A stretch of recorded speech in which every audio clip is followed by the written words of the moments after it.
아버지가 재혼하신다고요? 그 여자 노린 거잖아요. 엄마가 저런 사람한테 속을 줄이야 믿기지 않아. 결국 우리 돈, 우리 집 다 뺏기게 생겼네. 노년의 재혼은 사랑이 아니라 의심과 갈등의 불씨가 됩니다. 자녀들과의 전면전, 재산 분쟁, 장래와 간병 문제까지 따뜻한 인연을 꿈꾸다 차가운 전쟁터로 밀려날 수 있습니다. 마지막에 남는 건 함께한 사랑이 아니라 씻을 수 없는 후회일 수 있습니다. 자유를 찾으려다 또 다른 감옥을 만든 셈입니다. 늦은 선택이 늦은 인생을 송두리째 흔들 수 있습니다. 재혼은 결코 가볍게 선택해서는 안 되는 인생 후반부의 가장 위험한 도박입니다. 이번 영상은 노년의 재혼이 위험한 5가지 이유와 현명하게 재혼의 위기를 극복하는 실제 사례를 설명드리겠습니다. 좋아요, 구독해 주시면 큰 복 받으실 겁니다. 노년의 재혼이 위험한 이유, 첫 번째는 혈연 없는 가족 간의 갈등이 생기는 것입니다. 혈연 없는 가족 간의 갈등은 노년의 재혼에서 가장 잔혹하고 치명적인 문제입니다. 처음에는 다 괜찮다고 합니다. 자녀들도 어머니 인생이니까요, 아버지도 외로우시잖아요 하며 웃어넘깁니다. 하지만 시간이 지나면 그 웃음은 싸늘한 침묵으로 바뀝니다. 서로 피 한 방울 섞이지 않은 타인들끼리 가족이 되는 일은 결코 쉽게 끝나지 않습니다. 새엄마, 새아버지, 그쪽 자식들이라는 표현은 갈등의 시작입니다. 평생 본 적도 없는 타인의 입에서 어머니를 제가 모셔야죠. 아버지 병원비는 우리 가족이 책임지예요 라는 말이 나오면 듣는 자식 입장은 서늘해집니다. 가장 무서운 건 재산 문제입니다. 말은 사랑으로 시작했지만 끝은 분배 싸움입니다. 서로 자기 부모의 노후를 책임졌다고 주장하고 장례를 치를 권한은 누구에게 있느냐로 다투며 결국 남겨진 건 원망과 파탄뿐입니다. 심지어 그쪽 자식이 왜 여기서 자리를 차지하냐? 우리 아버지 이름으로 된 집인데 왜 당신 어머니가 사냐는 막말까지 오갑니다. 법보다 감정이 앞서고 가족이라는 이름 아래 감춰졌던 적대감이 수면 위로 올라옵니다. 이런 갈등은 결코 단순하지 않습니다. 노년의 재혼은 결혼이라는 이름으로 새로운 전쟁을 시작하는 일일 수 있습니다. 내 자식이 아닌 사람과 한 집에 살며 내 배우자가 그 사람을 챙기는 모습을 보는 건 감정적으로 감당하기 어렵습니다. 특히 병원비나 간병 문제, 상속, 장래 문제에 이르면 관계는 곧장 파열됩니다. 자식들은 부모의 사랑을 빼앗겼다고 생각하고 재혼 상대방의 자녀는 자신의 부모를 대신해 싸우기 시작합니다. 가족이 되었다는 말로 해결되지 않는 꼴이 있습니다. 함께 시간을 쌓지 않았고 함께 상처를 나눈 기억도 없으며 책임져야 할 이유도 없다고 느끼는 그 벽은 생각보다 높고 두껍습니다. 그러니 처음에는 환한 얼굴로 잘 지내보자고 하지만 결국은 왜 이 사람이 우리 가족이냐는 분노로 돌아섭니다. 그때부터는 말 한마디, 밥 한 끼도 감정 싸움의 불씨가 됩니다. 재혼한 본인은 그 갈등의 한가운데서 점점 외로워지고 결국 자신이 했던 선택을 후회하게 됩니다. 하지만 반드시 나쁜 결과만 있는 것은 아닙니다. 잘만 준비하고 서로를 진심으로 받아들일 수 있다면 따뜻한 가족으로 다시 태어날 수 있습니다. 74세 정모 어르신은 70세에 재혼해 두 번째 인생을 시작했습니다. 상대는 남편을 먼저 떠나보낸 68세 여성으로 자녀 둘을 둔 어머니였습니다. 처음엔 자식들의 반대가 극심했습니다. 그 나이에 무슨 결혼이냐, 우린 그쪽 가족이랑 엮이기 싫다며 싸움이 벌어졌습니다. 하지만 두 분은 자녀들에게 재산을 일찍부터 투명하게 정리해 공개했고 서로의 자녀와는 간섭하지 않겠다는 약속도 했습니다. 특히 명절과 제사 문제에 철저히 분리 원칙을 세웠고 서로의 가족을 존중하는 태도를 일관되게 유지했습니다. 시간이 지나면서 자녀들도 서서히 마음을 열었습니다. 결국 결혼 3년째 되던 해 두 집안이 함께 여행을 떠났고 그 후로는 명절 때도 웃으며 함께 밥을 먹는 사이가 되었습니다. 정 어르신은 말합니다. 서로의 경계를 지켜준 덕분에 그 벽을 넘을 수 있었어요. 가족은 피보다 마음으로 만들어지는 거더라고요. 노년의 재혼이 위험한 이유, 두 번째는 사망 후 장례, 묘지 문제로 갈등이 발생하는 것입니다. 사망 후 장례와 묘지 문제는 노년의 재혼이 가져올 수 있는 가장 잔혹한 갈등입니다. 살아있을 땐 웃으며 함께 늙자고 약속하지만 죽고 난 뒤엔 이 사람 우리 가족 아니에요 라는 말이 찬물처럼 쏟아집니다. 재혼 후 사망하면 장례를 어디서 치를 것인지, 누구 주관으로 할 것인지, 심지어 영정을 누가 들고 입관을 할 것인지까지 갈등이 발생합니다. 자녀들은 고인을 아버지 혹은 어머니로 기억하지만 재혼 상대는 사랑하는 내 남편, 내 아내로 기억합니다. 그 기억의 차이는 장례식장에서 폭발합니다. 자녀들은 말합니다. 우리 아버지인데 왜 당신이 상주 노릇을 하냐고. 반면 배우자는 말합니다. 평생을 함께한 사람인데 왜 내가 한자리에 끼지도 못하냐고. 결국 장례식장은 조문객이 오는 곳이 아니라 감정의 전쟁터로 바뀝니다. 한쪽은 피를 주장하고 한쪽은 정을 주장합니다. 더 무서운 건 묘지 문제입니다. 평생 같이 살았던 사람과 함께 묻히고 싶다는 소망은 그 자리에 엄마가 계신다는 자식의 한마디로 처참히 깨집니다. 아버지 옆에는 친어머니가 계셔야지 당신은 안 돼요. 그쪽 어머니 묘 옆에 우리 아버지를 묻는다고요? 절대 안 됩니다. 이런 말들이 오가며 갈등은 되돌릴 수 없는 상처로 남습니다. 심지어 생전에 배우자가 남긴 유언조차 무시되는 일이 많습니다. 법적으로는 가족이라지만 정서적으로는 철저히 타인으로 취급되기 때문입니다. 당신이 뭔데 아버지 묘지를 결정하냐는 말은 듣는 순간 심장을 찌릅니다. 그 결과 고인은 사랑하는 이 곁에 묻히지 못하고 자신이 원하지 않았던 가족의 판단 아래 다른 곳에 안치됩니다. 죽음조차 그를 자유롭게 해주지 못합니다. 남은 자들은 죄책감과 분노, 원망 속에서 더 깊은 고통에 빠집니다. 심지어 일부는 장례가 끝난 뒤 묘소 위치를 놓고 재판까지 가는 경우도 있습니다.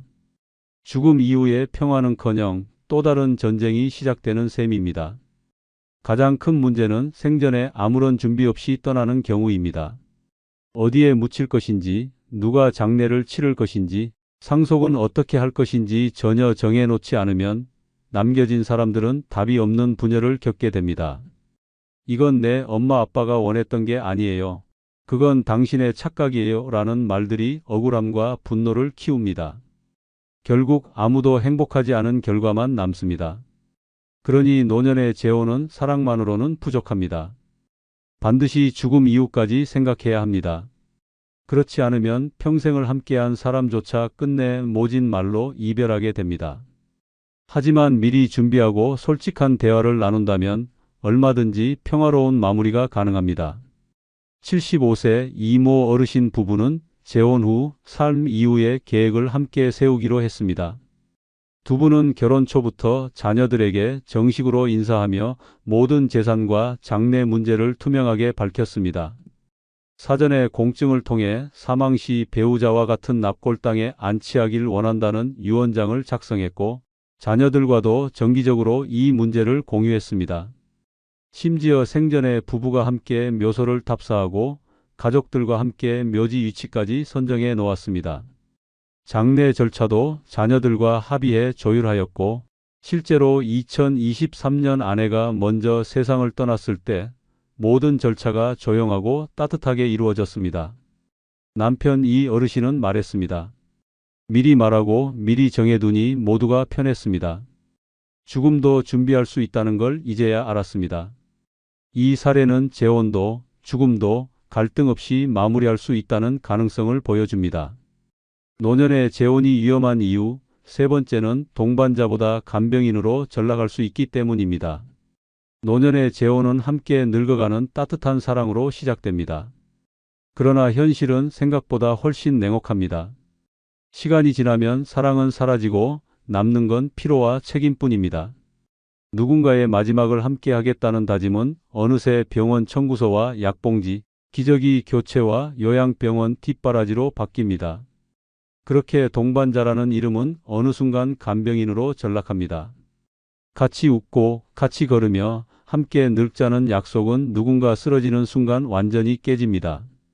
문제는 노년에 시작한 사랑은 시간이 없습니다. 오랜 시간 함께 쌓아온 기억도 부족하고 상대의 병력이나 가족력에 대한 정보도 모릅니다. 갑작스러운 치매, 뇌졸중, 암 판정 앞에서 사랑은 무력해집니다. 상대는 점점 나를 가족처럼 의지하게 되고 나는 점점 간병인의 삶에 갇히게 됩니다. 사랑이라는 이름으로 모든 걸 감당해야 하는 상황은 육체뿐 아니라 정신까지 파괴시킵니다. 누군가의 말동무로 시작한 인연이 어느새 누군가의 마지막을 책임지는 짐이 되는 것입니다. 자식들은 모른 척합니다. 그쪽이 재혼했잖아요. 알아서 하세요. 아버지는 지금 누구와 사는지 잊으셨어요? 그 말 한마디의 짐은 온전히 내 몫이 됩니다. 병원에서 배우자라는 이유로 모든 동의서에 사인해야 하고 의사 앞에서 치료 방향을 결정해야 하며 간호사가 없을 때는 기저귀도 내가 갈아야 합니다.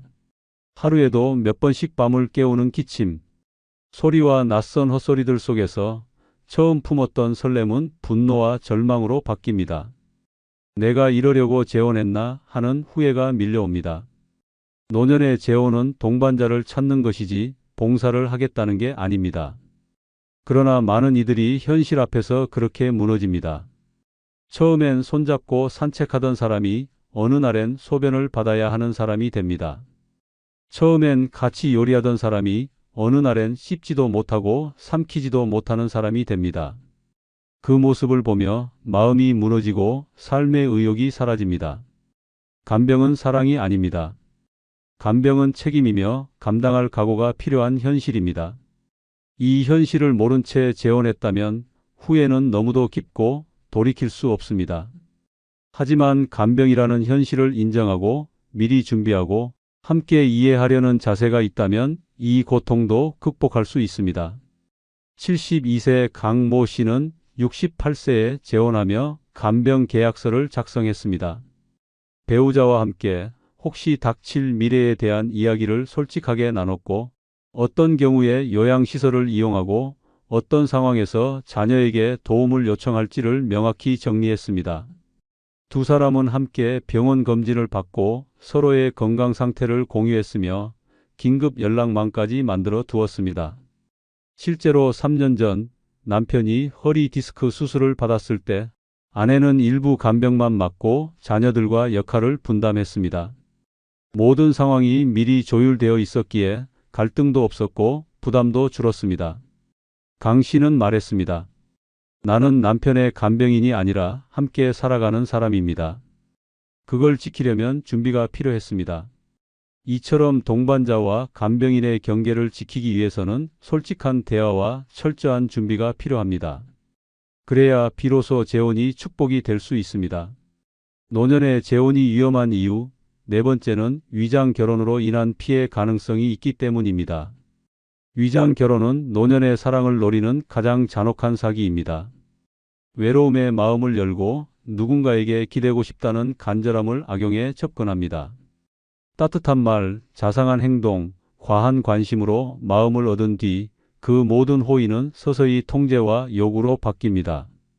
이 집은 이제 우리 집이에요. 연금은 공동생활비로 써야죠. 명의를 바꾸면 내가 더 잘 관리할 수 있어요. 같은 말들이 노년의 자산을 송두리째 빼앗습니다. 사랑이라는 껍데기를 쓴 계약 없는 파괴입니다.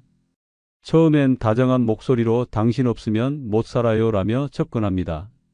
자식들이 바빠 외로웠던 노인들은 그 말에 쉽게 무너집니다. 반찬을 챙겨주고 병원에 함께 가주고 말벗이 되어주는 그 따뜻함이 오랜만에 느끼는 사랑처럼 다가옵니다. 하지만 그 진심은 가짜입니다. 노인의 재산, 집, 연금, 보조금, 심지어 사망보험금까지 모두 목표입니다. 심지어 혼인신고를 하지 않은 채 함께 살며 동거인이라는 위치에서 집을 점유하거나 부양 책임을 회피하는 경우도 빈번합니다. 더 치명적인 건 이 모든 상황이 드러났을 땐 이미 돌이킬 수 없다는 점입니다.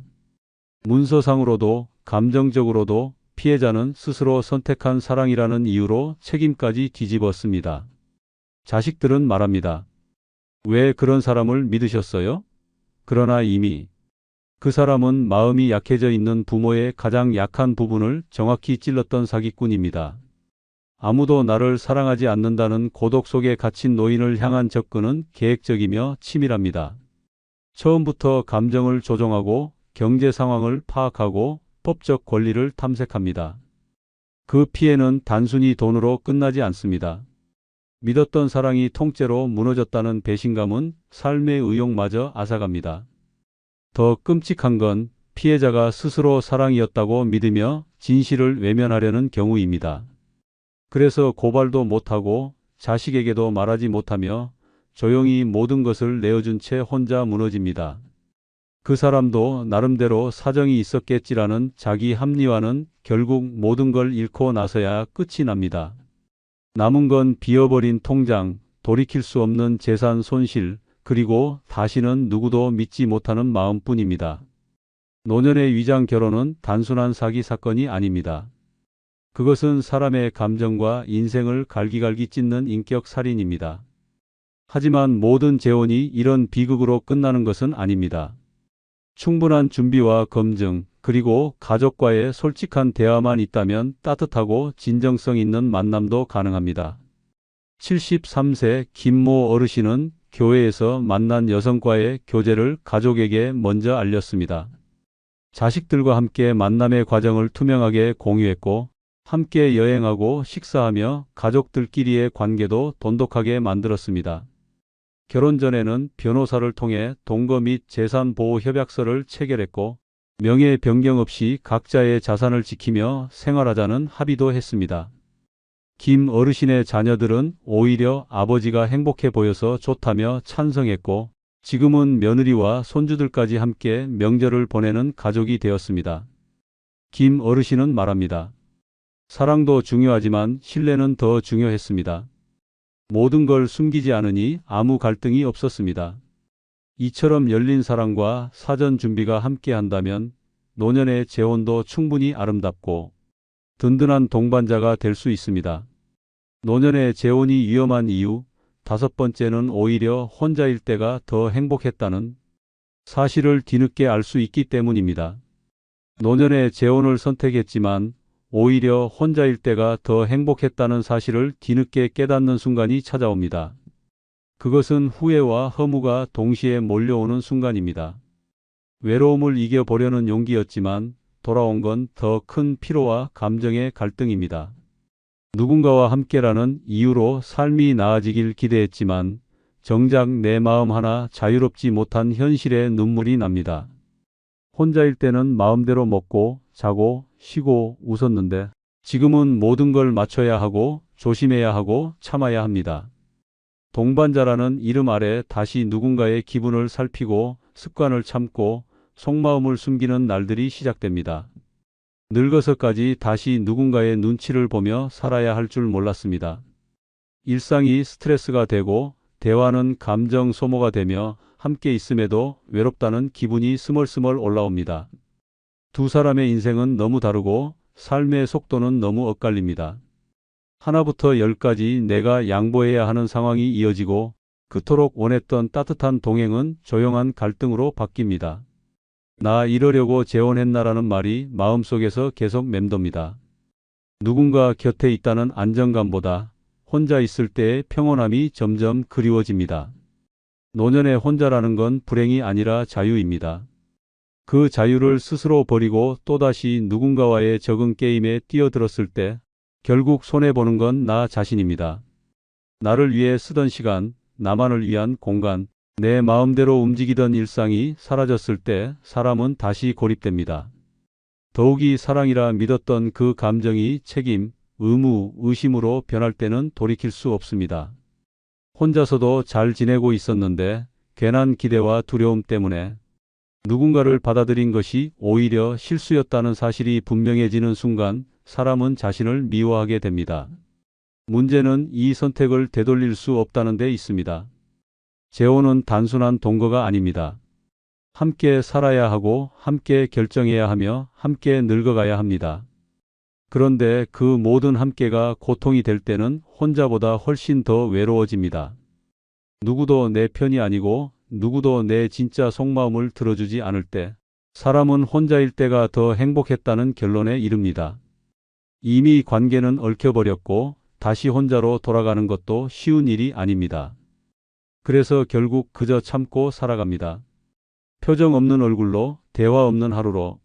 하지만 모든 재혼이 이렇게 후회로 끝나는 것은 아닙니다. 준비된 선택과 진정한 이해가 함께한다면 노년의 재혼도 분명 행복이 될 수 있습니다. 69세 최모 씨는 남편과 사별 후 10년 동안 혼자 지내다가 70세에 우연히 만난 이웃과 교제를 시작했습니다.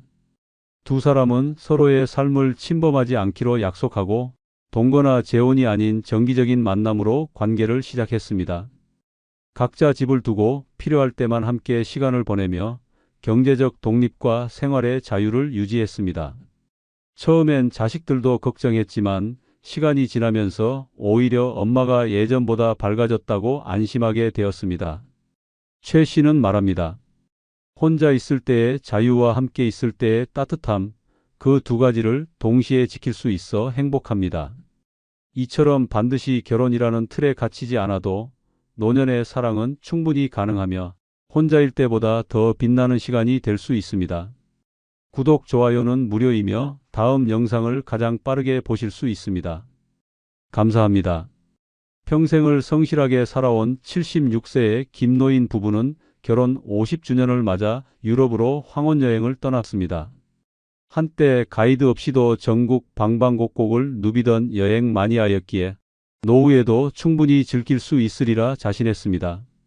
파리에서 시작해 로마까지 이어지는 10일 일정 미리 예약한 유명 관광지 투어, 사진으로만 보던 유럽의 건축물과 예술품들이 가슴을 설레게 했습니다. 하지만 여행 4일째 베네치아 골목을 걷던 중 남편이 갑자기 쓰러졌습니다. 처음엔 단순한 어지러움으로 생각했지만 인내 의식을 잃고 경련까지 일으켰습니다. 주변 사람들은 놀라 웅성거렸고 현지 의료진이 도착하기까지 30분이 넘는 시간이 걸렸습니다. 문제는 그 이후였습니다. 병원에서는 당장 수술이 필요하다고 했지만 통역도 없고 의료보험도 적용되지 않아 3,000유로를 선불로 내야만 했습니다. 부인은 어쩔 줄 몰라 하며 딸에게 전화했지만 시차 탓에 연락도 닿지 않았습니다. 그렇게 긴박한 시간이 흐르는 동안 남편은 결국 심장마비로 세상을 떠났습니다. 장례 절차조차 생소한 현지 법률에 따라 진행돼야 했고 시신을 한국으로 운구하는 비용과 절차는 상상 이상으로 복잡했습니다. 아름답게 마무리하려던 황혼의 여행은 평생 씻을 수 없는 트라우마로 남게 되었습니다. 이처럼 노년의 해외여행에서 특히 경계해야 할 위험 중 첫 번째는 바로 신체 기능의 예측 불가능한 저하입니다. 젊을 땐 느끼지 못했던 작은 증상 하나가 치명적인 결과로 이어질 수 있습니다. 혈압, 혈당, 심장 박동, 관절 상태 등은 일상생활에서는 견딜 수 있을지 몰라도 장시간 비행과 시차 적응, 낯선 환경에서의 스트레스가 겹치면 돌연한 신체 이상으로 이어질 수 있습니다. 특히 해외는 의료 시스템과 언어가 다르기 때문에 빠른 응급처치가 지연되기 쉽습니다. 그 짧은 시간 동안 몸은 더 이상 기다려주지 않습니다. 또한 노인은 일반적으로 질병의 증상을 명확히 인식하지 못하거나 참고 넘기는 경우가 많습니다. 현지에서 이상 증세가 나타났을 때 이를 단순한 피로나 소화불량으로 오인하고 방치하는 일이 흔합니다. 그러나 이는 곧 심각한 상황으로 악화될 수 있으며 의료진에게 증상을 설명하는 과정에서도 오해가 발생해 정확한 진단과 치료가 늦어질 수 있습니다. 더욱이 외국의 응급실은 긴 대기 시간이 흔하며 고령자라 해도 우선순위로 치료받는다는 보장이 없습니다. 특히 심혈관 질환, 당뇨병, 호흡기 질환을 앓고 있는 고령자는 해외여행 자체가 일종의 신체적 도박이 될 수 있습니다. 여행을 통해 얻는 즐거움도 중요하지만 한순간의 방심이 생명을 위협할 수 있다는 사실을 절대 간과해서는 안 됩니다. 실제로 해외에서 사망하거나 중태에 빠지는 고령자 사례는 매년 증가하고 있으며 그중 절반 이상이 갑작스러운 신체 기능 저하로 인한 돌발 사고입니다. 노년에 해외여행을 계획하고 있다면 반드시 자신의 건강 상태를 객관적으로 평가하고 돌발 상황에 대한 철저한 대비가 필요합니다.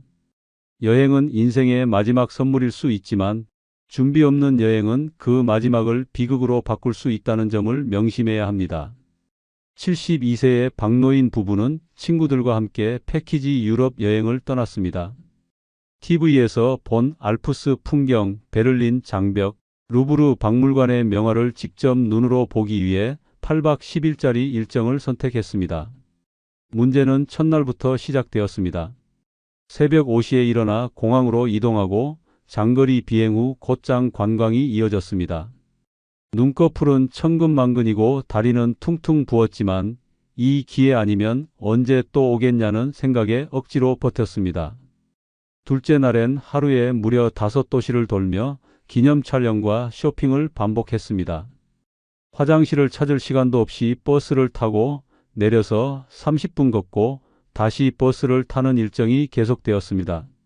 하루 만보는 기본이고 호텔에 들어가면 침대에 쓰러지듯 누워 말도 없이 잠들기 일쑤였습니다.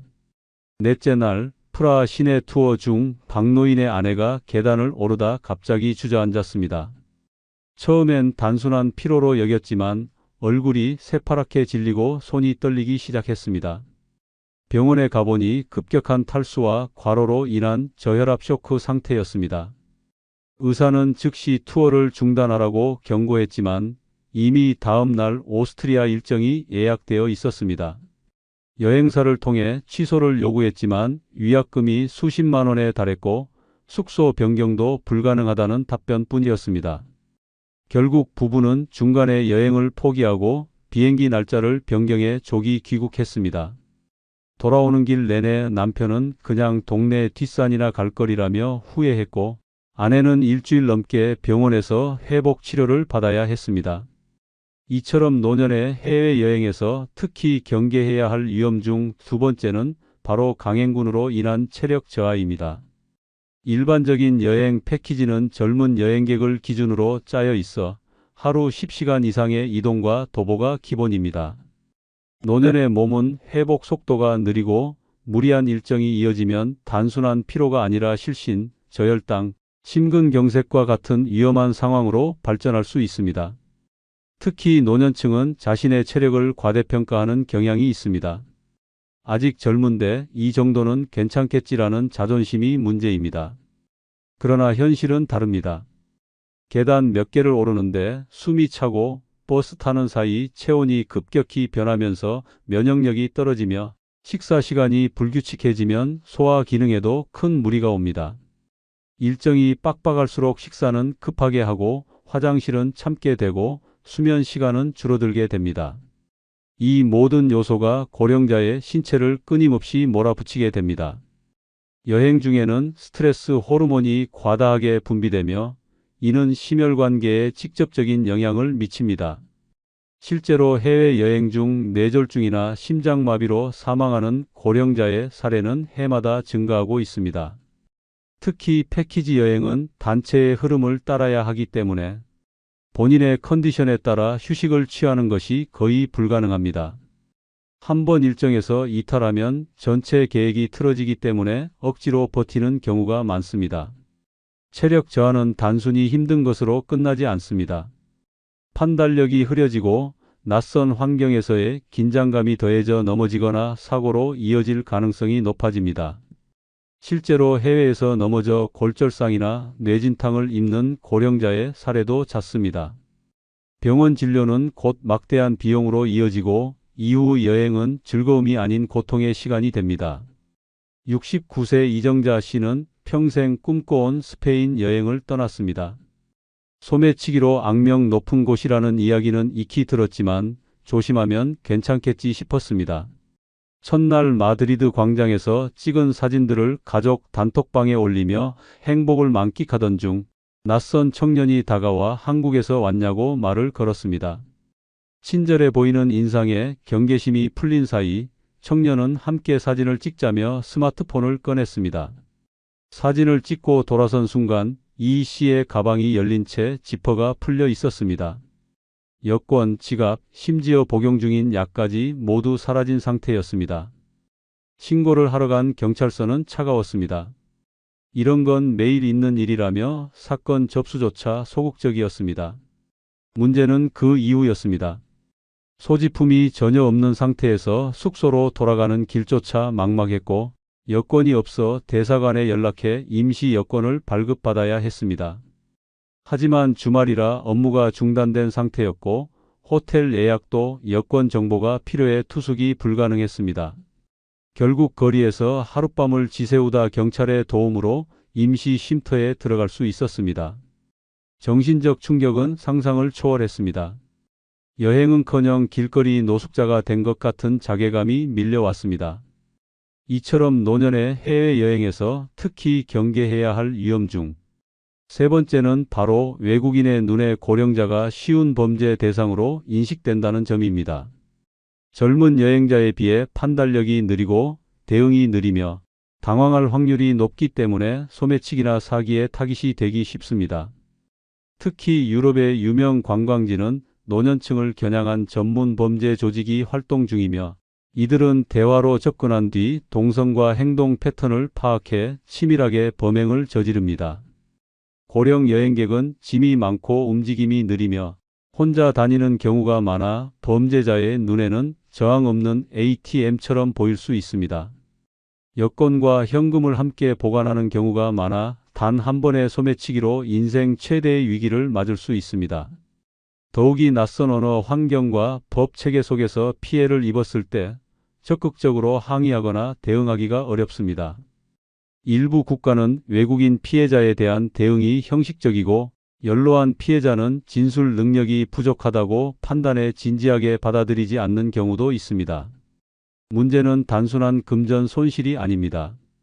여권을 잃으면 여행을 계속할 수 없고 대사관을 찾아가야 하며 본국과의 연락도 끊기게 됩니다.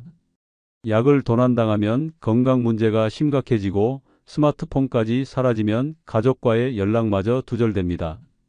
노년층에게 이런 상황은 곧 공포이며 극도의 스트레스를 유발해 심리적 붕괴로 이어질 수 있습니다. 고령자를 겨냥한 범죄는 단순히 지갑을 노리는 것이 아닙니다. 일부 지역에서는 여행객을 납치해 돈을 갈취하거나 숙소 정보를 털어 동행인까지 위험에 빠뜨리는 사례도 있습니다.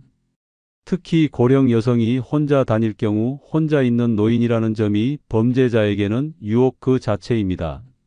실제로 고령 여행객이 외국에서 강도나 사기, 심지어 인신피해를 당한 사건은 언론에 보도되지 않은 사례까지 합치면 셀 수 없을 정도로 많습니다. 서울에서 평생을 살아온 74세 이종국 씨는 은퇴 기념으로 아내와 함께 캐나다 여행을 계획했습니다. 단풍이 절정이라는 소리에 마음이 끌렸고 평소 폐기능이 약한 것을 알면서도 맑은 공기면 오히려 좋겠지라며 무리해서 출발했습니다. 밴쿠버에서 시작해 로키 산맥을 둘러보는 9일간의 코스는 첫날부터 눈부시게 아름다웠고 공기마저 상쾌해 감탄의 연속이었습니다. 하지만 여행 3일째부터 기온이 갑자기 뚝 떨어지기 시작했습니다. 영하로 떨어진 새벽 기온에 대비하지 못한 이 씨는 목이 칼칼하고 가래가 생기기 시작했습니다. 대수롭지 않게 여기고 감기약만 복용했지만 다음 날 아침에는 숨이 가빠져 제대로 걷지도 못하는 상태가 되었습니다. 산악지대의 건조하고 차가운 공기는 폐에 큰 부담을 줬고 급성기관지염으로 병원에 실려갔습니다. 현지 병원에서는 산소호흡기를 연결하고 입원을 권유했습니다. 그러나 보험 문제와 언어 장벽, 병원비에 대한 두려움 때문에 하루 만에 퇴원할 수밖에 없었습니다. 이후 일정은 모두 취소되고 아내 혼자 이 씨를 부축해 호텔 방 안에서 꼼짝없이 남은 여행을 보내야 했습니다. 그토록 기다렸던 단풍 여행은 침대 위에서 가래를 뱉고 숨을 헐떡이는 악몽으로 바뀌었습니다. 귀국 후에도 상태는 호전되지 않아 입원 치료를 다시 받아야 했고 병원에서는 기저질환이 있는 분은 절대 무리한 여행을 해선 안 된다며 고개를 저었습니다. 사진으로만 보던 캐나다의 단풍은 너무도 아름다웠지만 몸이 기억한 건 살을 애는 듯한 공기와 끊이지 않는 기침뿐이었습니다. 이처럼 노년의 해외여행에서 특히 경계해야 할 위험 중 네 번째는 바로 날씨 변화가 호흡기 질환을 치명적으로 악화시킬 수 있다는 점입니다. 노년층의 폐는 젊었을 때보다 탄력성과 회복력이 크게 떨어져 있어 급격한 기온 변화나 건조한 공기에 노출될 경우 쉽게 염증이 생기고 호흡이 어려워질 수 있습니다. 특히 고도가 높은 지역이나 기후 차이가 심한 나라를 방문할 경우 작은 감기 증상도 폐렴이나 기관지염으로 번질 수 있습니다. 문제는 대부분의 고령 여행객들이 자신이 기저질환자라는 사실을 가볍게 여긴다는 점입니다. 평소에는 괜찮으니까 한 번쯤은 괜찮겠지라는 안일한 생각이 가장 위험합니다. 여행 중에는 충분한 휴식과 따뜻한 환경을 유지하기가 어렵고 일정상 새벽 이동이나 야외 관광이 불가피한 경우가 많아 몸이 기온 변화에 적응할 시간을 갖지 못하게 됩니다. 이는 면역력을 급격히 낮추고 호흡기 질환이 급성으로 악화되는 계기가 됩니다. 특히 겨울철 유럽, 북미, 고산 지역 여행은 차가운 바람과 건조한 공기가 동시에 덮쳐 호흡기 건강에 치명적입니다. 일반적인 감기와는 다르게 고령자의 경우 기관지 점막이 약해 세균 감염이 쉽게 일어나고 그 결과 폐렴으로 진행되는 경우도 많습니다. 폐렴은 노인 사망 원인 중 상위를 차지하는 질환으로 한 번 걸리면 회복까지 오랜 시간이 걸리고 합병증의 위험도 매우 큽니다.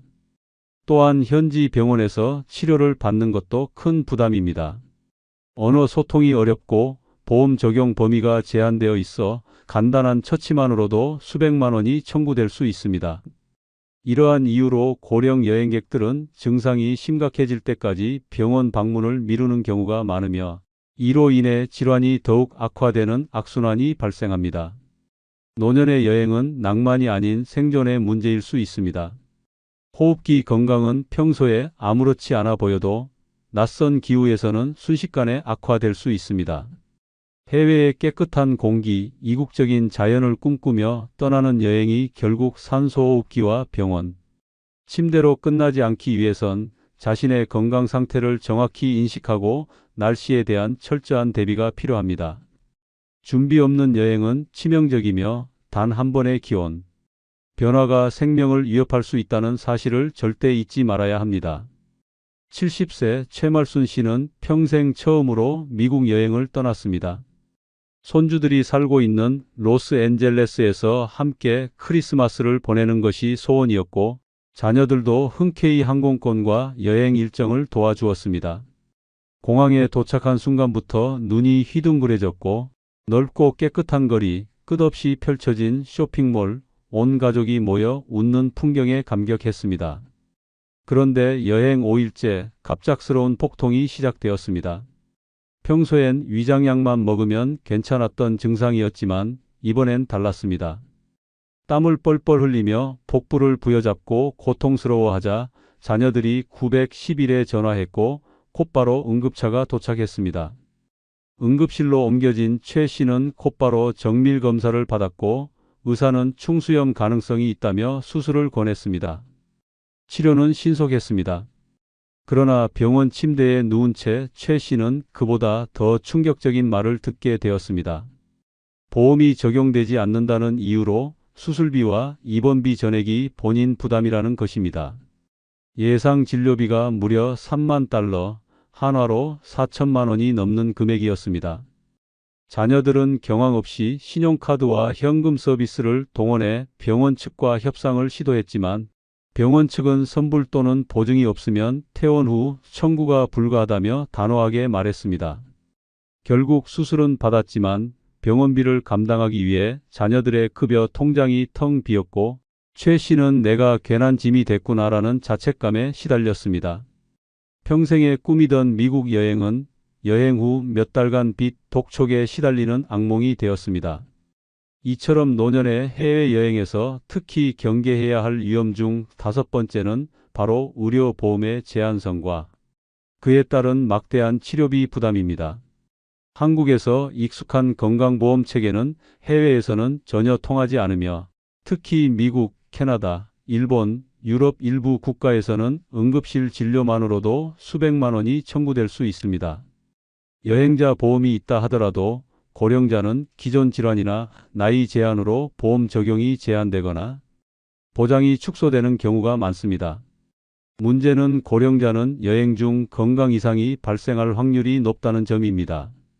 단순한 탈수나 장염, 감기 증세도 나이 든 몸에는 치명적일 수 있으며 응급실을 찾는 상황은 생각보다 흔하게 발생합니다.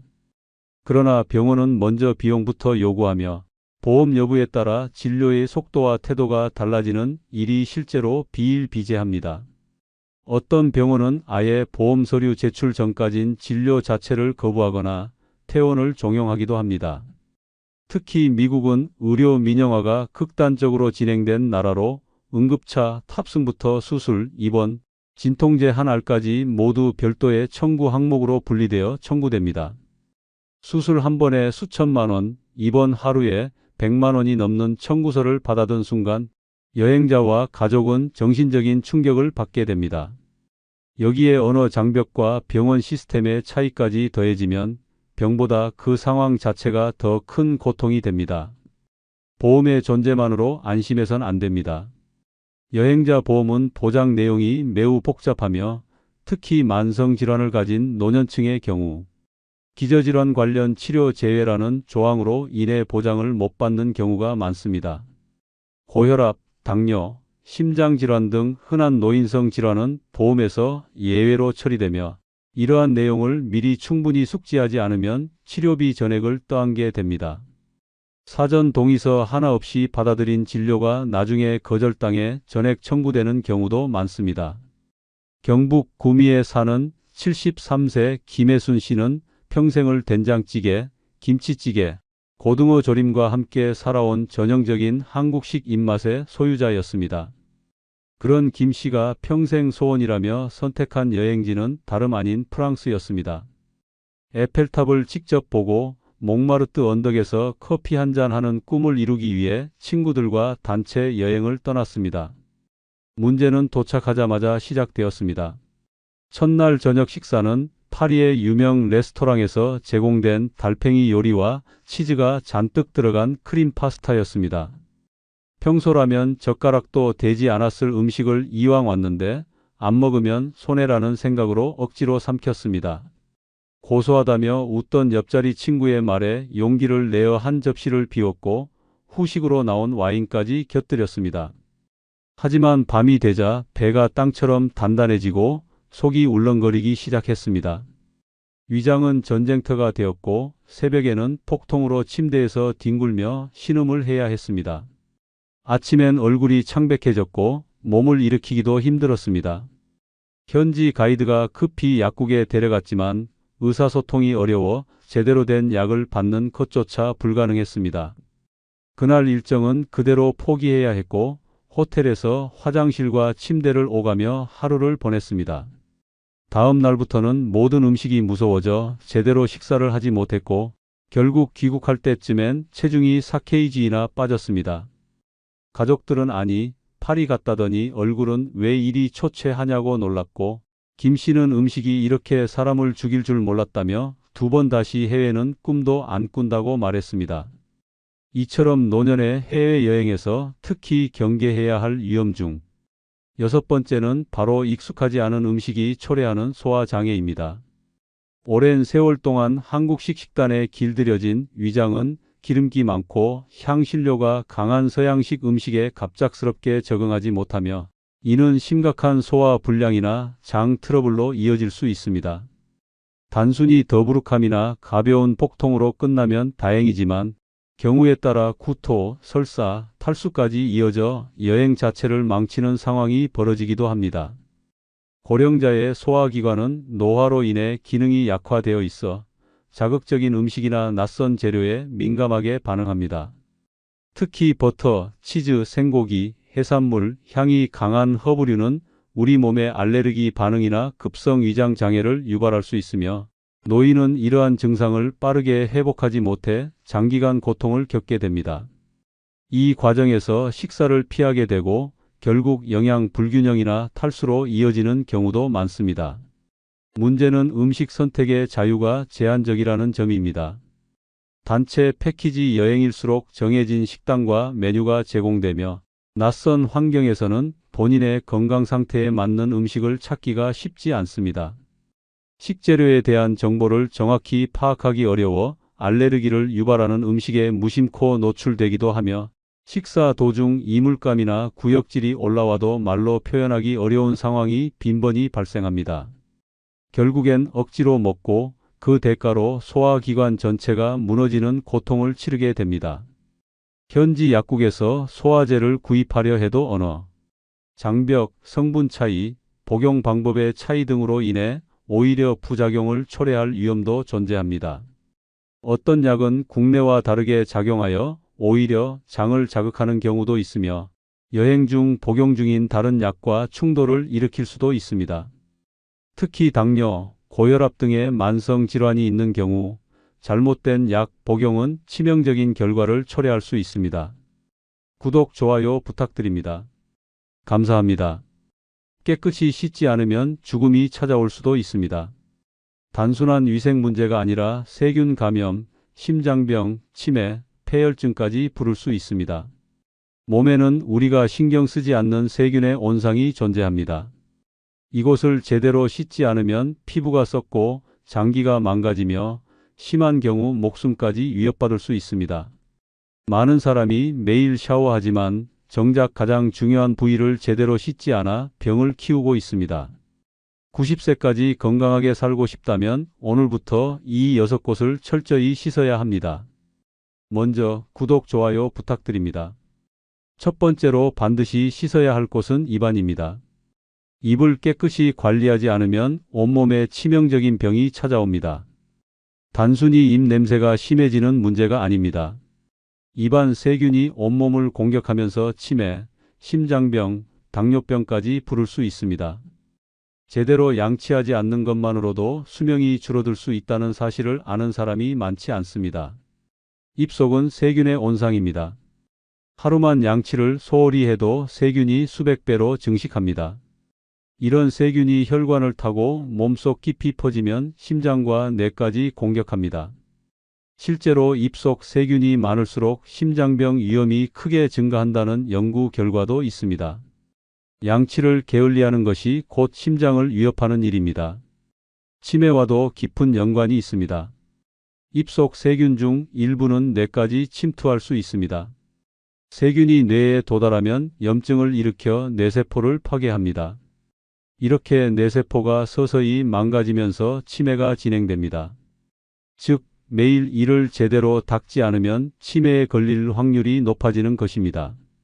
실제로 치매 환자의 뇌에서 입속 세균이 발견된 사례도 있습니다. 입을 씻지 않는 것이 곧 뇌를 망가뜨리는 일입니다. 당뇨병도 예외가 아닙니다. 입안에 세균이 많아지면 잇몸에 염증이 생깁니다. 이렇게 생긴 염증 물질이 혈당을 조절하는 인슐린의 기능을 방해합니다. 그 결과 혈당이 급격히 상승하면서 당뇨병이 악화됩니다. 이미 당뇨병이 있는 사람이라면 잇몸병을 방치할 경우 혈당 조절이 어려워지고 합병증 위험까지 커집니다. 단순히 이를 닦는다고 해서 문제가 해결되는 것은 아닙니다. 제대로 닦아야 합니다. 하루 3번 양치는 기본이고 자기 전에는 특히 더 꼼꼼히 닦아야 합니다. 치실과 혀 클리너도 필수입니다. 혀를 닦지 않으면 세균이 남아 다시 이빨과 잇몸을 공격하기 때문입니다. 치아 사이의 음식물 찌꺼기도 철저히 제거해야 합니다. 90세까지 건강하게 살고 싶다면 오늘부터라도 입안을 깨끗이 씻는 습관을 가져야 합니다. 양치를 소홀히 하는 순간 치매, 심장병, 당뇨병이 당신을 위협할 수 있습니다. 입안의 청결이 곧 장수의 비결입니다. 입안을 제대로 관리하지 않아 목숨을 잃을 뻔한 사례가 있습니다. 70대 남성이 잇몸 통증을 대수롭지 않게 여기고 방치했습니다. 양치를 대충 하고 치과도 가지 않았습니다. 처음엔 잇몸이 붓고 피가 나는 정도였지만 시간이 지나면서 통증이 심해지고 잇몸이 썩어 들어갔습니다. 그러던 어느 날 갑자기 고열과 극심한 두통이 찾아왔습니다. 병원에 갔을 때는 이미 세균이 혈관을 타고 온몸으로 퍼진 상태였습니다. 진단 결과 세균성 심내막염이었습니다. 입속 세균이 혈액을 타고 심장까지 침투하면서 심장 판막에 염증을 일으킨 것입니다.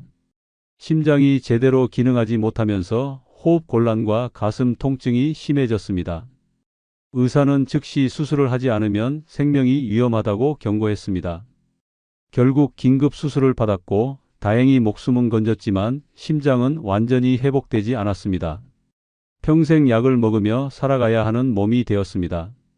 작은 잇몸 염증을 가볍게 여긴 결과는 치명적이었습니다.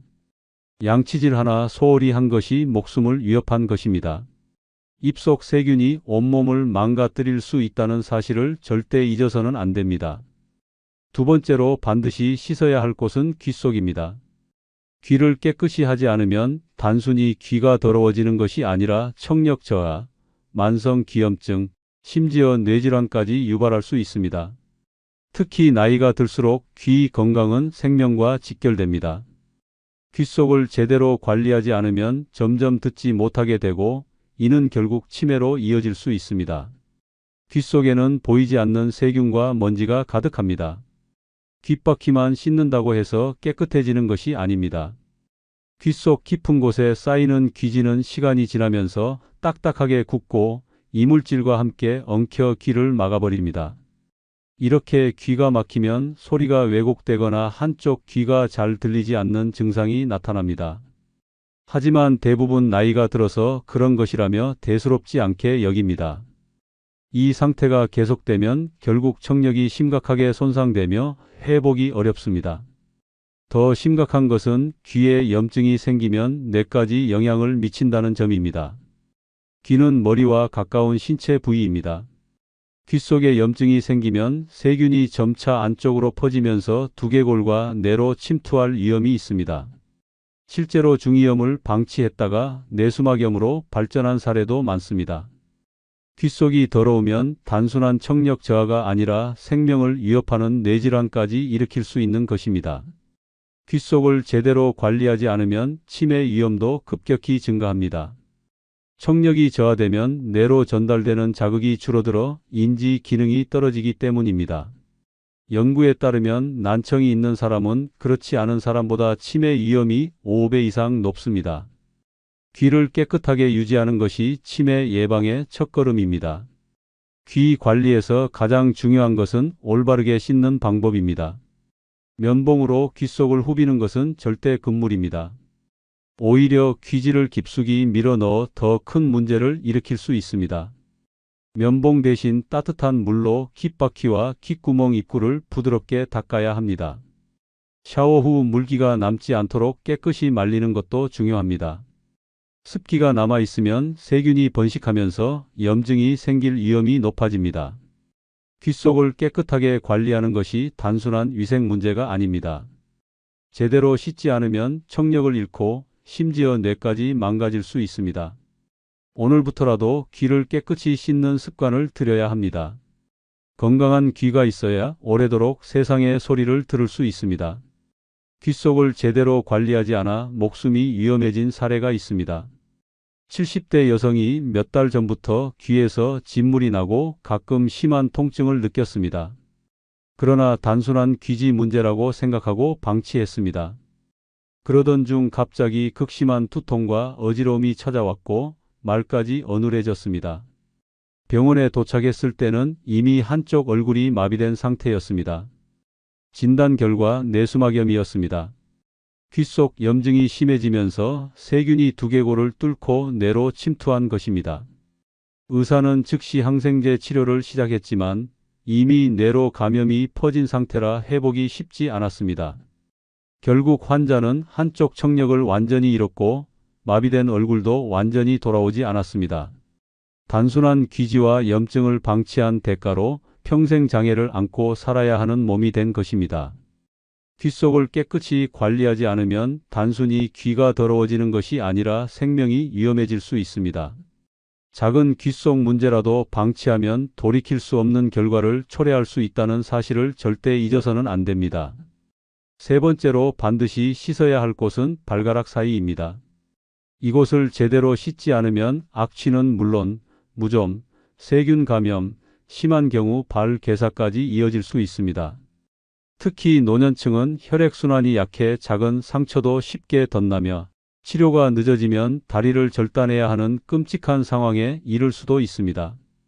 발가락 사이는 습하고 어두운 환경이라 곰팡이와 박테리아가 번식하기 딱 좋은 곳입니다. 씻지 않으면 피부가 짓무르고 갈라지며 하얗게 벗겨지는 증상이 나타납니다. 이는 곧 무좀, 즉 족부백선의 시작입니다. 무좀은 단순한 가려움증이 아니라 피부를 뚫고 깊숙이 퍼지는 질병으로 치료하지 않으면 발톱까지 변형되고 감염이 퍼지면서 극심한 통증을 유발할 수 있습니다. 발가락 사이를 씻지 않으면 악취도 심각해집니다. 땀과 각질이 쌓이면 박테리아가 번식하면서 악취를 발생시키고 이는 단순한 땀 냄새와 차원이 다릅니다.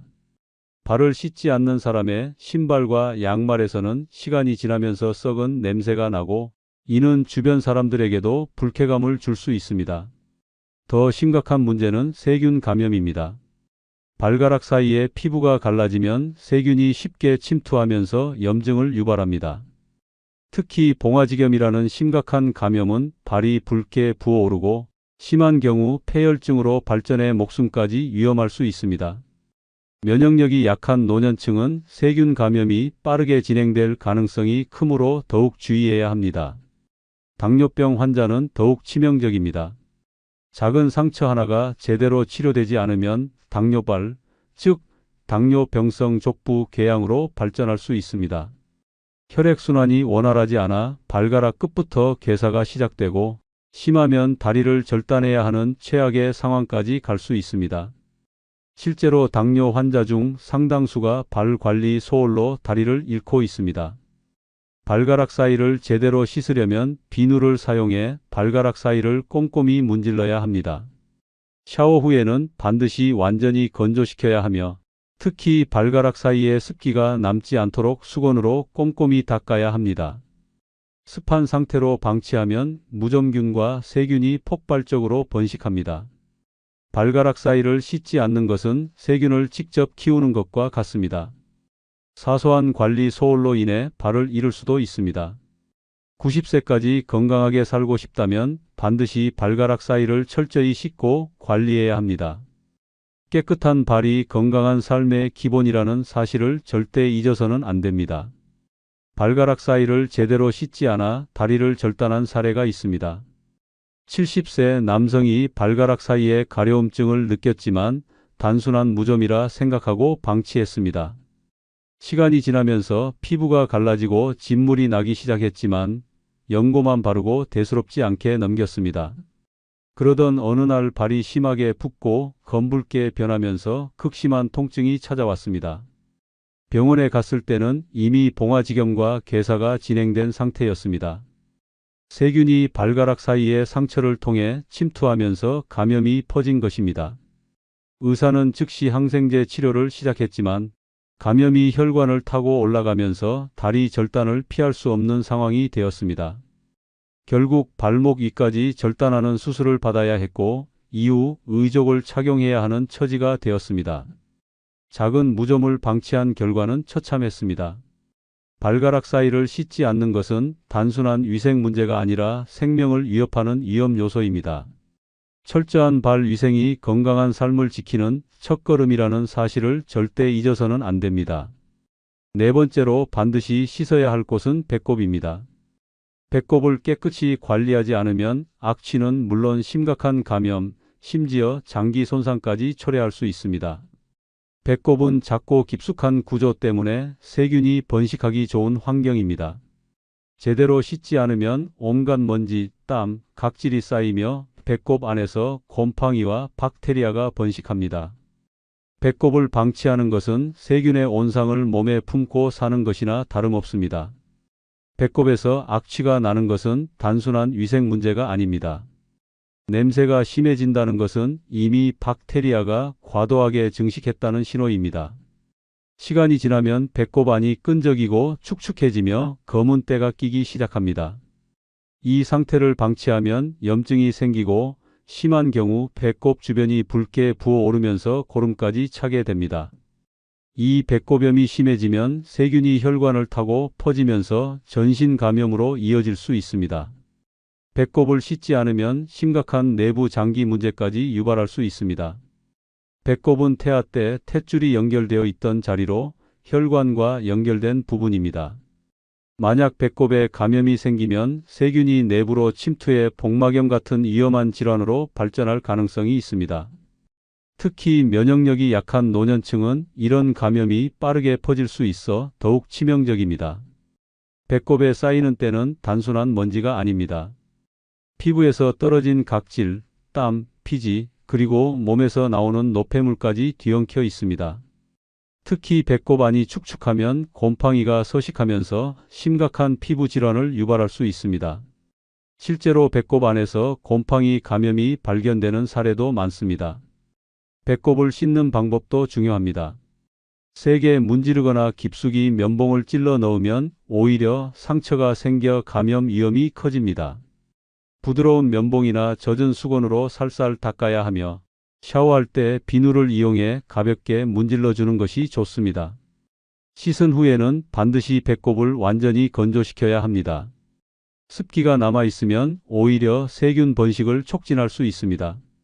배꼽을 방치하면 단순한 냄새 문제가 아니라 온몸에 퍼지는 감염으로 이어질 수 있습니다. 건강하게 장수하고 싶다면 오늘부터라도 배꼽을 깨끗이 씻어야 합니다. 깨끗한 배꼽이 건강한 몸을 유지하는 기본이라는 사실을 절대 잊어서는 안 됩니다. 배꼽을 씻지 않아 목숨을 잃을 뻔한 사례가 있습니다. 50대 남성이 배꼽에서 심한 냄새가 나고 가려움을 느꼈지만 대수롭지 않게 여겼습니다. 배꼽을 씻지 않는 습관이 있었고 안에 까맣게 때가 끼어 있었지만 그냥 놔뒀습니다. 시간이 지나면서 배꼽이 붉어지고 부어오르더니 통증이 심해졌습니다. 결국 배꼽에서 고름이 흘러나왔고 열까지 나기 시작했습니다. 병원에 갔을 때는 이미 배꼽염이 심각한 상태였습니다. 세균이 피부를 뚫고 내부로 퍼지면서 염증이 장기 근처까지 확산되고 있었습니다. 의사는 배를 절개해 고름을 배출해야 한다고 했습니다. 만약 더 늦었다면 세균이 혈액을 타고 퍼지면서 복막염이나 폐혈증으로 목숨까지 위험할 뻔했습니다. 치료 후에도 배꼽 주변 피부가 괴사해 일부를 절제해야 했고 흉터가 남았습니다. 배꼽을 씻지 않는 것은 단순한 위생 문제가 아닙니다. 작은 무관심이 심각한 감염과 장기 손상으로 이어질 수 있습니다. 배꼽 관리 하나로 건강을 지킬 수 있다는 사실을 절대 잊어서는 안 됩니다. 5번째로 반드시 씻어야 할 곳은 사타구니입니다. 사타구니를 제대로 관리하지 않으면 극심한 악취는 물론 심각한 피부병과 감염까지 유발할 수 있습니다. 특히 나이가 들수록 면역력이 약해지면서 사타구니의 세균이 몸 전체로 퍼질 위험이 높아집니다. 이곳을 방치하면 단순한 불편함이 아니라 생명을 위협하는 질환으로 이어질 수 있습니다. 사타구니는 신체에서 가장 습하고 따뜻한 부위 중 하나입니다. 걸을 때마다 마찰이 생기고 땀이 차면서 세균과 곰팡이가 번식하기 좋은 환경이 됩니다. 씻지 않으면 피부가 붉게 변하고 가려움증이 생기며 결국 사타구니, 백선, 즉 무좀으로 악화될 수 있습니다. 사타구니 백선은 한번 걸리면 치료가 어렵고 재발이 흔해 노년층에게 특히 위험한 질환입니다. 사타구니의 악취는 단순한 땀 냄새가 아닙니다. 땀과 피지가 엉겨붙어 박테리아가 번식하면서 강한 악취를 풍깁니다. 특히 노년층은 피지 분비가 불균형해 냄새가 더욱 심해질 수 있습니다. 이 냄새는 아무리 좋은 향수를 뿌려도 해결되지 않으며 근본적인 원인은 오직 깨끗이 씻는 것뿐입니다. 사타구니를 씻지 않으면 염증이 생기고 심한 경우 봉화지겸, 즉 피부 깊숙이 퍼지는 세균 감염으로 발전할 수 있습니다. 봉화지겸은 피부가 붉게 부어오르고 극심한 통증을 유발하며 치료하지 않으면 혈액을 통해 전신으로 퍼지면서 폐혈증으로 목숨까지 위협할 수 있습니다. 단순한 위생 문제로 생각했다가 돌이킬 수 없는 상황이 올 수 있습니다. 사타구니를 씻을 때는 비누나 저자극 세정제를 사용해 부드럽게 닦아야 합니다. 특히 샤워 후에는 반드시 완전히 건조시켜야 합니다. 물기가 남아있으면 곰팡이가 쉽게 번식하면서 피부 질환이 생길 가능성이 높아집니다. 속옷도 청결이 중요합니다. 땀이 잘 흡수되는 면 소재 속옷을 입고 매일 갈아입는 것이 필수입니다. 사타구니 위생을 소홀히 하면 단순한 불편함을 넘어 심각한 감염과 건강 문제로 이어질 수 있습니다. 90세까지 건강하게 살고 싶다면 사타구니를 철저히 씻고 관리해야 합니다. 깨끗한 사타구니가 건강한 삶의 기본이라는 사실을 절대 잊어서는 안 됩니다. 사타구니를 제대로 씻지 않아 생명을 위협받은 사례가 있습니다. 68세 남성이 사타구니 주변이 가렵고 붉어졌지만 단순한 땀띠라고 생각하고 방치했습니다. 시간이 지나면서 피부가 벗겨지고 진물이 나기 시작했지만 연고만 바르고 대수롭지 않게 넘겼습니다. 그러나 어느 날 사타구니가 심하게 부어오르고 극심한 통증이 찾아왔습니다. 병원에 갔을 때는 이미 봉화지겸이 진행된 상태였습니다. 세균 감염이 피부 깊숙이 퍼지면서 사타구니뿐만 아니라 허벅지까지 부어올랐습니다. 의사는 즉시 항생제 치료를 시작했지만 감염이 빠르게 진행되면서 폐혈증 위험까지 커졌습니다.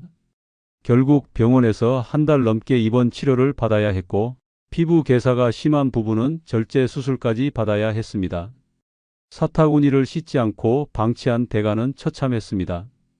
단순한 가려움증을 무시한 결과 생명을 위협하는 감염으로 이어졌습니다. 사타구니 위생이야말로 건강을 지키는 가장 기본적인 습관이라는 사실을 절대 잊어서는 안 됩니다.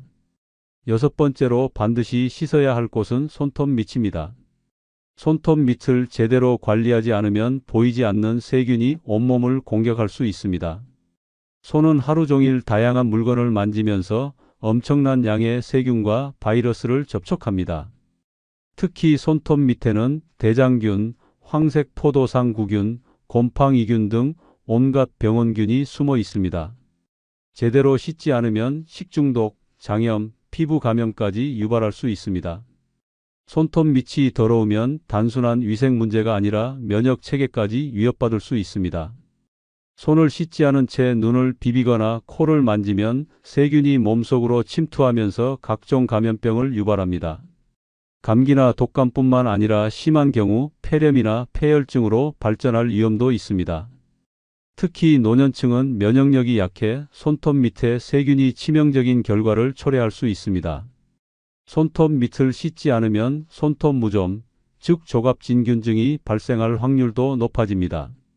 손톱이 두꺼워지고 누렇게 변하며 심한 경우 손톱이 들뜨면서 떨어질 수도 있습니다.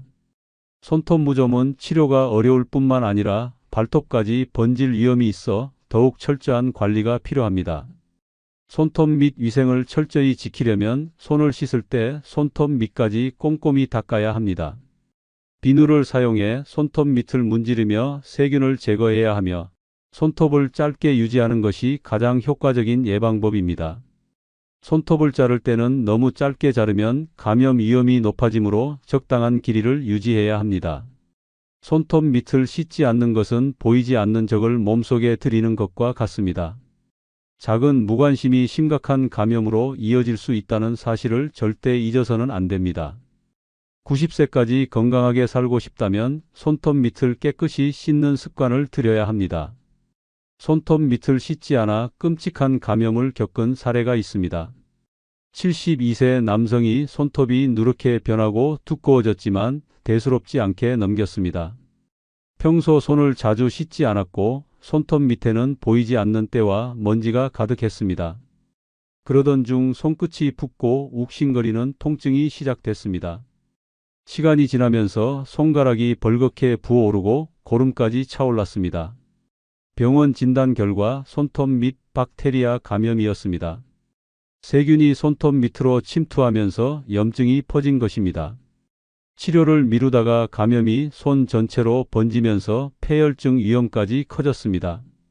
의사는 즉시 손톱 일부를 제거하고 항생제 치료를 시작했습니다. 그러나 감염이 심해 결국 손가락 일부를 절단해야 했습니다. 손톱 밑을 씻지 않는 것은 작은 병균을 몸속에 들이는 것과 같습니다. 단순한 무심함이 끔찍한 결과를 초래할 수 있다는 사실을 절대 잊어서는 안 됩니다. 깨끗한 손톱 밑이 건강한 몸을 지키는 첫걸음입니다. 몸을 씻는 것은 단순한 습관이 아닙니다. 생명을 지키는 필수적인 행동입니다. 이 6곳을 철저히 씻는 것만으로도 치명적인 감염과 질병을 예방할 수 있습니다. 90세까지 건강하게 살고 싶다면 더 이상 위생을 소홀히 하지 마세요. 깨끗한 몸이야말로 장수의 기본입니다. 구독, 좋아요 부탁드립니다. 감사합니다. 같이 사는 게 이렇게 힘들 줄 알았으면 애초에 결혼 안 했을 거야. 그래? 나도 마찬가지야. 이제는 너랑 말하는 것도 지친다. 부부관계는 갑자기 끝나는 것이 아닙니다. 사랑이 사라지는 순간도 없습니다. 다만 무관심이 쌓이고 다툼이 반복되며 어느새 서로에게 아무런 감정도 남지 않는 순간이 올 뿐입니다. 함께 있지만 외롭고 대화는 상처가 되며 상대방이 힘들어도 아무렇지 않다면 이미 부부의 인연은 끝나가고 있는 것입니다.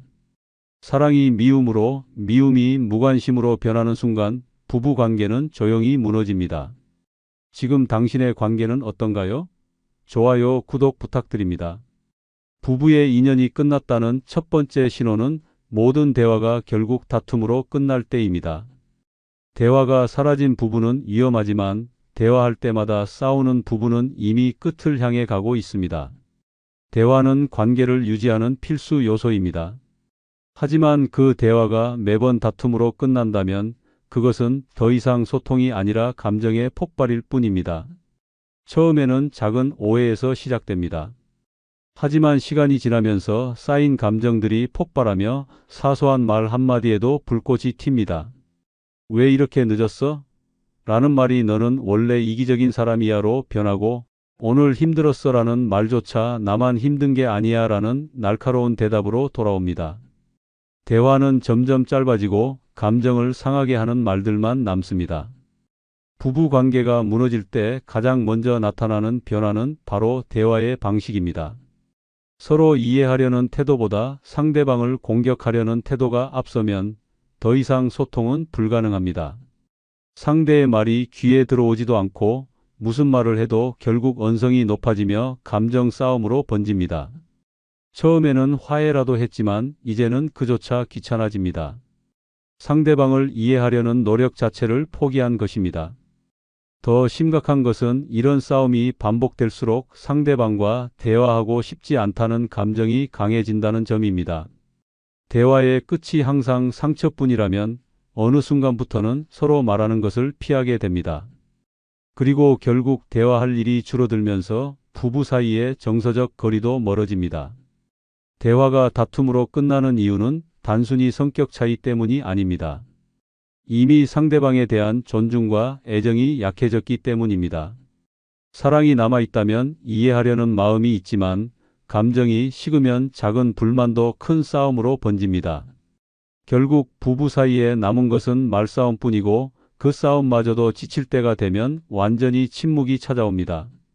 이런 관계를 방치하면 결국 두 사람 사이에 회복할 수 없는 벽이 생깁니다.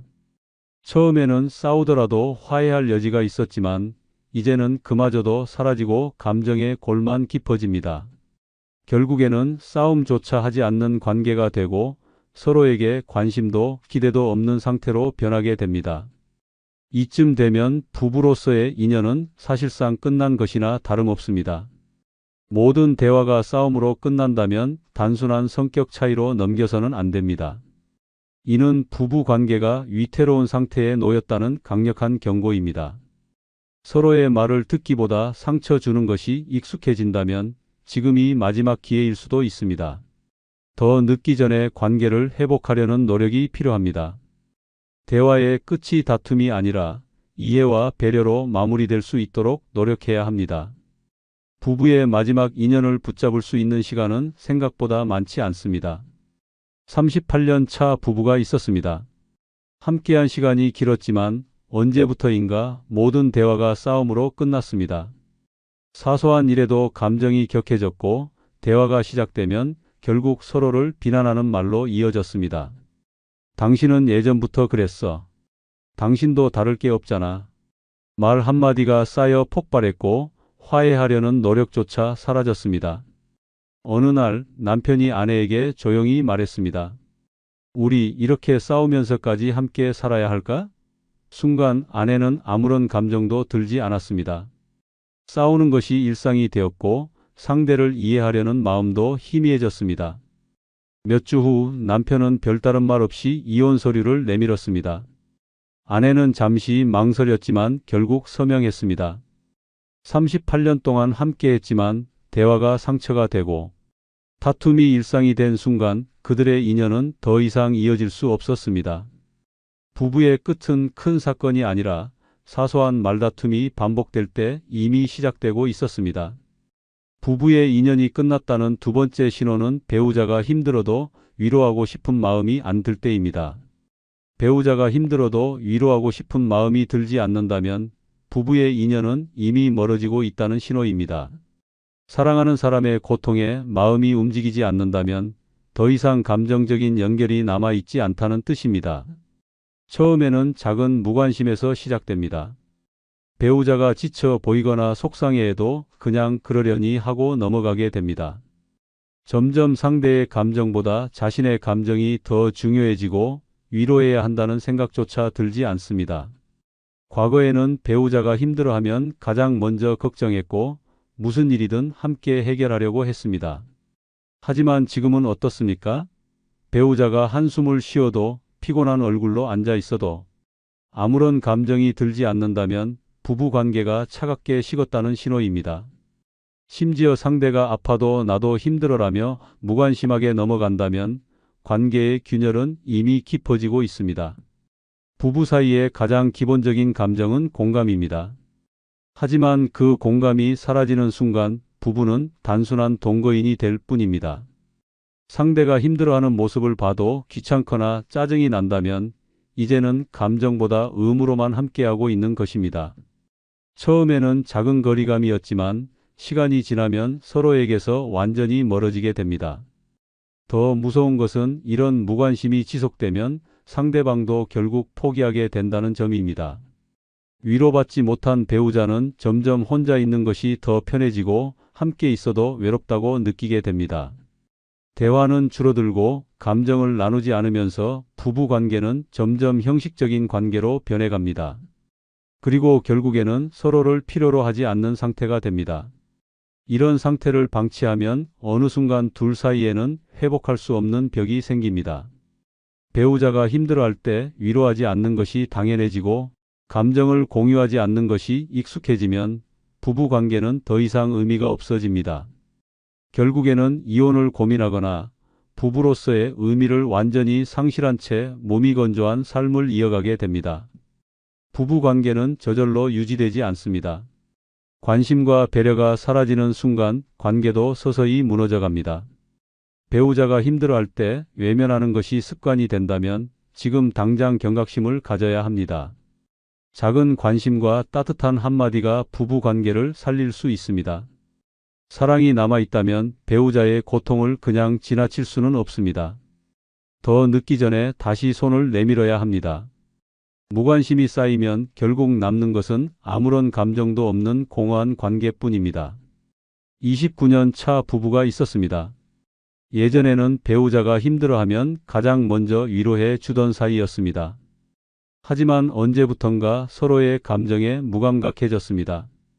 남편은 직장에서 스트레스를 받고 지쳐서 돌아와도 아내는 아무런 관심을 보이지 않았습니다. 아내가 한숨을 쉬며 피곤하다고 해도 남편은 무심하게 TV만 바라봤습니다. 어느 날 아내가 병원에서 건강 이상이 있다는 진단을 받았습니다. 불안한 마음에 남편에게 말했지만 남편은 무덤덤하게 그럼 병원 열심히 다녀라고 말했습니다. 순간 아내는 깨달았습니다. 이 사람에게 나는 더 이상 중요한 존재가 아니구나. 그날 이후 아내도 남편에게 무관심해졌습니다. 두 사람은 같은 공간에 있어도 서로의 감정을 신경 쓰지 않았습니다. 결국 부부 상담을 받아봤지만 서로를 위로하고 싶은 마음이 들지 않는다는 사실만 확인했을 뿐이었습니다. 29년을 함께했지만 따뜻한 말 한마디 없이 무관심해진 순간 두 사람의 인연도 조용히 끝나버렸습니다. 부부의 인연이 끝났다는 세 번째 신호는 밖에서는 잘 웃다가 배우자 앞에서 무표정이 될 때입니다. 밖에서는 웃고 떠들지만 집에 들어오면 무표정이 된다면 부부의 인연은 이미 멀어지고 있다는 신호입니다. 사람은 좋아하는 사람 앞에서는 자연스럽게 감정을 표현합니다. 하지만 배우자 앞에서 무표정해진다면 그 관계는 감정이 메말라가고 있다는 뜻입니다. 처음에는 피곤해서 혹은 기분이 좋지 않아서라고 생각할 수 있습니다. 하지만 시간이 지나도 배우자 앞에서는 웃음이 나오지 않고 말수도 줄어든다면 더 이상 상대에게 감정을 쓰고 싶지 않다는 의미입니다. 밖에서는 밝고 활기차게 행동하면서도 집에 오면 무표정해진다면 그것은 이 사람과는 감정을 나누고 싶지 않다는 무의식적인 신호일 수 있습니다. 더 심각한 것은 이런 상태가 지속되면 배우자도 이를 느끼게 된다는 점입니다. 처음에는 무슨 일 있어? 라고 물어보지만 무미건조한 대답이 반복되면 더 이상 묻지 않게 됩니다. 그렇게 대화가 줄어들고 감정 표현이 사라지면서 부부 사이는 점점 더 멀어집니다. 결국에는 같은 공간에 있어도 서로를 신경 쓰지 않는 상태가 됩니다. 배우자 앞에서 무표정해지는 이유는 여러 가지가 있습니다. 상대방에 대한 애정이 식었거나 더 이상 함께 있는 것이 편하지 않거나 대화할 필요조차 못 느끼기 때문입니다. 과거에는 함께 있으면 자연스럽게 웃음이 나왔지만 이제는 그 사람이 주는 감동이나 재미가 사라진 것입니다. 이런 상태를 방치하면 부부 관계는 회복이 어려운 지경에 이릅니다. 서로가 무표정한 얼굴로 마주하다 보면 감정의 온도는 더욱 차가워지고 나중에는 최소한의 대화조차 귀찮아집니다. 싸우는 것보다 더 무서운 것은 무관심입니다. 감정을 표현하는 것조차 의미가 없다고 느낀다면 이미 부부의 인연은 끝나가고 있습니다. 배우자 앞에서 무표정해지는 것은 단순한 기분 탓이 아닙니다. 감정을 공유하고 싶지 않다는 깊은 신호일 수 있습니다. 아직 늦지 않았다면 작은 미소라도 먼저 건네야 합니다. 한 사람의 표정 변화가 부부 관계를 되살릴 수도 있습니다. 무표정이 익숙해지는 순간 부부의 관계는 돌이킬 수 없을 만큼 멀어질 수 있습니다. 36년 차 부부가 있었습니다. 남편은 밖에서는 누구보다 유쾌한 사람이었습니다. 친구들과 있을 때는 농담을 던지고 환하게 웃었습니다. 하지만 집에만 들어오면 얼굴이 굳었습니다. 아내가 말을 걸어도 무덤덤했고 식사 시간에도 조용히 밥만 먹었습니다. 처음에는 아내가 피곤해서 그러겠지라고 생각했습니다. 하지만 이 상태는 몇 년째 이어졌습니다. 어느 날 아내는 남편이 회사 동료들과 웃으며 통화하는 것을 들었습니다. 순간 마음이 텅 비는 기분이 들었습니다. 이 사람은 나와 함께 있을 때만 무표정하구나. 그날 이후 아내도 더 이상 남편에게 말을 걸지 않았습니다. 둘은 한 집에 살면서도 서로의 존재를 신경 쓰지 않았습니다. 결국 남편이 먼저 말했습니다. 우리 이렇게 사는 게 맞을까?